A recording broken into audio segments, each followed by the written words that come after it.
From Funny in Farsi by Farsi Duma. When I was 7, my parents, my 14-year-old brother Farshid, and I moved from Abadan, Iran, to Whittier, California. Farid, the older of my two brothers, had been sent to Philadelphia the year before to attend high school. Like most Iranian youths, he had always dreamed of attending college abroad, and despite my mother's tears, had left us to live with my uncle and his American wife. I, too, had been sad at Farid's departure, but my sorrow soon faded, not coincidentally, with the receipt of a package from him. Suddenly, having my brother on a different continent seemed like a small price to pay for owning a Barbie complete with a carrying case and 4 outfits, including the rain gear and mini umbrella. Our move to Whittier was temporary. My father, Kazim, an engineer with the National Iranian Oil Company, had been assigned to consult for an American firm for about 2 years. Having spent several years in Texas and California as a graduate student, my father often spoke about America with the eloquence and wonder normally reserved for first love. To him, America was a place where anyone, no matter how humble his background, could become an important person. It was a kind and orderly nation full of clean bathrooms, a land where traffic laws were obeyed and where whales jumped through hoops. It was the promised land. For me, it was where I could buy more outfits for Barbie. We arrived in Whittier shortly after the start of the 2nd grade. My father enrolled me in Leffingwell Elementary School. To facilitate my adjustment, the principal arranged for us to meet my new teacher, Mrs. Sandberg, a few days before I started school. Since my mother and I did not speak English, the meeting consisted of a dialogue between my father and Mrs. Sandberg. My father carefully explained that I had attended a prestigious kindergarten where all the children were taught English. Eager to impress Mrs. Sandberg, he asked me to demonstrate my knowledge of the English language. I stood up straight and proudly recited all that I knew. White, yellow, orange, red, purple, blue, green.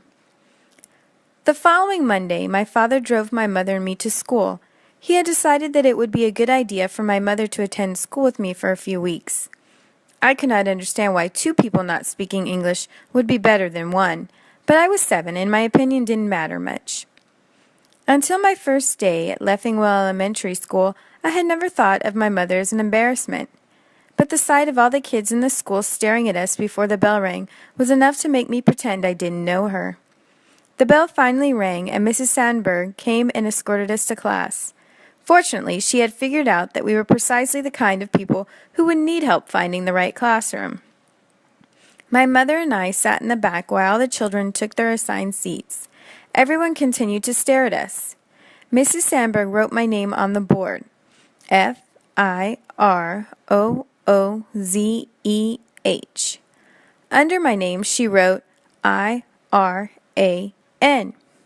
She then pulled down a map of the world and said something to my mom.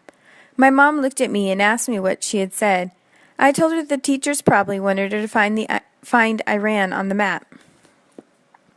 The problem was that my mother, like most women of her generation, had been only briefly educated. In her era, a girl's sole purpose in life was to find a husband.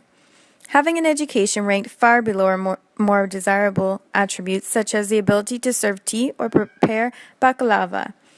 Before her marriage, my mother, Nazari, had dreamed of becoming a midwife. Her father, a fairly progressive man, had even refused the 2 earlier suitors who had come for her, so that his daughter could pursue her dream. My mother planned to obtain her diploma, then go to Tabriz to learn midwifery from a teacher whom my grandfather knew. Sadly, the teacher died unexpectedly, and my mother's dreams had to be buried as well.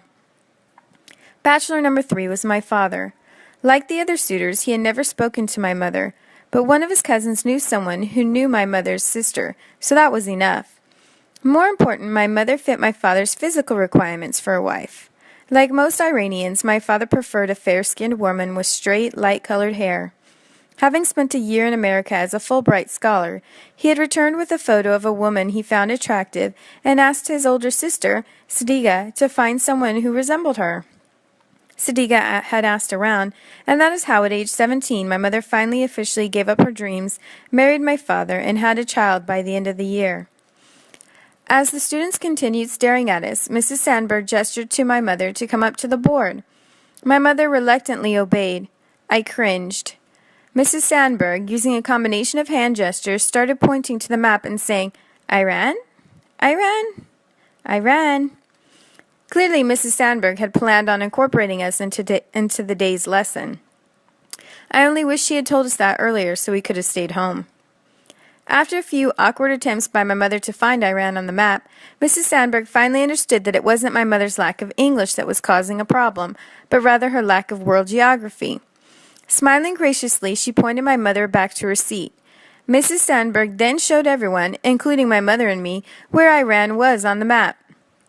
My mother nodded her head, acting as if she had known the location all along, but had preferred to keep it a secret. Now all the students stared at us, not just because I had come to school with my mother, not because we couldn't speak their language, but because we were stupid. I was especially mad at my mother because she had negated the positive impression I had made previously by reciting the color wheel. I decided that starting the next day she would have to stay home. The bell finally rang and it was time for us to leave. Leffingwell Elementary was just a few blocks from our house, and my father, grossly underestimating our ability to get lost, had assumed that my mother and I would be able to find our way home. She and I wandered aimlessly, perhaps hoping for a shooting star or a talking animal to help guide us back. None of the streets or houses looked familiar.